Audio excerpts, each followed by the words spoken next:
अब आ जाइए किशनगंज, जो सबसे ज़्यादा न्यूज में रहता है।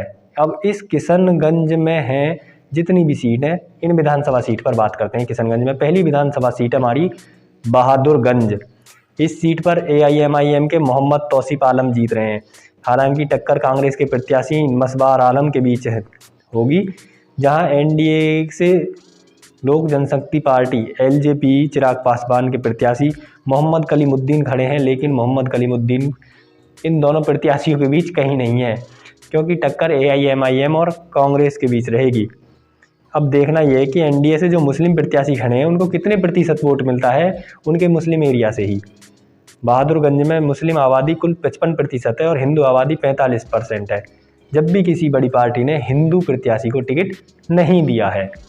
कोई बात नहीं, ये सीट AIMIM के खाते में। ठाकुरगंज, यहाँ ठाकुरगंज में भी मुस्लिम आबादी 64% है, इसलिए निसंदेह मुस्लिम प्रत्याशी ही विजयी रहेंगे। अब देखना ये है कि कौन सी पार्टी के विजयी रहेंगे। तो जनता दल यूनाइटेड के तो रहने दीजिए, RJD के जो साउद आलम है वही जीत निश्चित करेंगे। हालांकि जनता दल यूनाइटेड ने गोपाल कुमार अग्रवाल को खड़ा किया है, लेकिन टक्कर जो रहेगी वो राष्ट्रीय जनता दल और AIMIM के बीच रहेगी। AIMIM के जो प्रत्याशी हैं वो हैं ठाकुरगंज से गुलाम हसनैन, जो कि टक्कर वाले नेता हैं। तो इसलिए साउद आलम RJD के और गुलाम हसनैन AIMIM के बीच टक्कर रहेगी और जीतेंगे RJD के साउद आलम। अतः यह सीट महागठबंधन के खाते में। अब आ जाइए किशनगंज। इस सीट पर 3 पार्टियां टक्कर की हैं, BJP, कांग्रेस और AIMIM।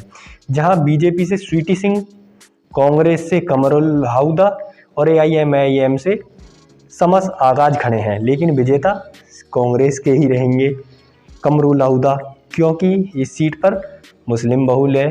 तो अतः यह सीट महागठबंधन के खाते में डाल लीजिए। अब आ जाइए कोचाधामन।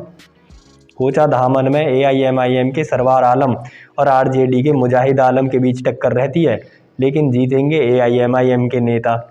यह सीट तो AIMIM को दे दीजिए। तो किशनगंज से NDA को एक भी सीट नहीं है और महागठबंधन को 2 सीट हैं और AIMIM को भी 2 सीट हैं।